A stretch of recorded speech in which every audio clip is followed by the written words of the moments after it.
Wait wait wait, ভিডিওটা কিন্তু পুরোটা না দেখে একদম ওপরের দিকে ঠেলে দিও না। ভিডিওটা পুরোটা দেখো, তোমাদের ভীষণ মজা লাগবে। ভিডিওটা ছিল 31st দিনকার। সেদিনকে আমি আর সঙ্গীতা দুজনে মিলেই পুরো সারা শ্রীভূমি ঘুরে বেরিয়েছি। আমাদের একটা স্বপ্ন ছিল, মানে স্বপ্ন ঠিক বলবো না, আমরা আসলে জানতে চাইতাম যে শ্রীভূমিতে কিভাবে কাউন্টডাউন হয়, কিভাবে নিউ ইয়ার সেলিব্রেশন হয়। তো এইটা জানার উদ্দেশ্য নিয়েই আমরা দুজনে মিলেই চলে গেছিলাম 31st দিনকে শ্রীভূমি। আর 31st দিন শ্রীভূমিতে গিয়ে অনেক রকম অভিজ্ঞতা গেইন করলাম। বাট ঠিক আছে, সমস্ত রকম অভিজ্ঞতা নিয়ে রাখা দরকার। বাট এই ফার্স্ট এই লাস্ট 31st আর আমি শ্রীভূমিতে কোনো দিন যাবো না, মানে শ্রীভূমি কেন, পার্ক স্ট্রিট কেন, কোনো দিনই কোনো জায়গাতেই যাব না। এর থেকে বাড়িতে বসে পিকনিক করব, হই হুল্লোড় করবো, খাওয়া দাওয়া করবো, টিভি দেখবো, আর নিজেরাই নিজেদের মধ্যে মানে নিউ ইয়ারটাকে সেলিব্রেশন করব। আর হ্যাঁ, তোমাদের কাছে একটা কোয়েশ্চেন করি, তোমাদের কাছে শ্রীভূমিটা বেশি স্পেশাল নাকি পার্ক স্ট্রিটটা? আমি পার্ক স্ট্রিট গেছি, বাট শ্রীভূমিটা আমার কাছে বেশি স্পেশাল। হ্যাঁ, হতে পারে যে একদম নিজের জায়গা, তো তাই একটা আত্মার টান থাকেই।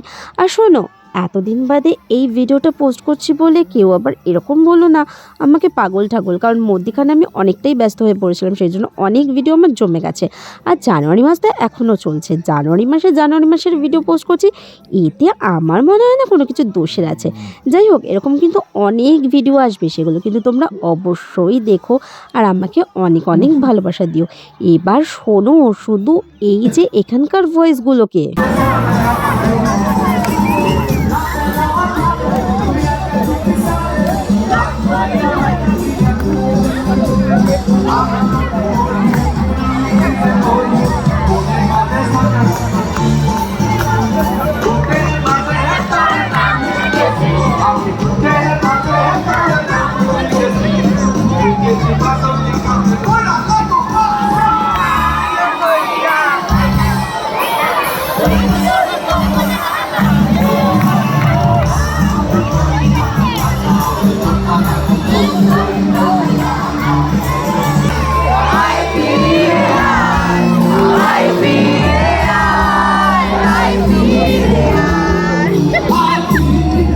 যা, তোমাদের কাছে তো এটাই জানা হয়নি যে তোমাদের নিউ ইয়ার এবছরে কীরকম কেটেছে, সেটা কিন্তু অবশ্যই জানিও।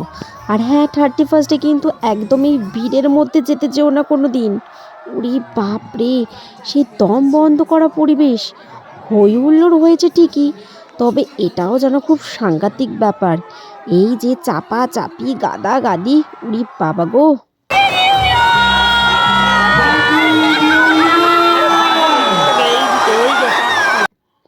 যাই হোক, সবাই খুব ভালো থেকো, সুস্থ থেকো।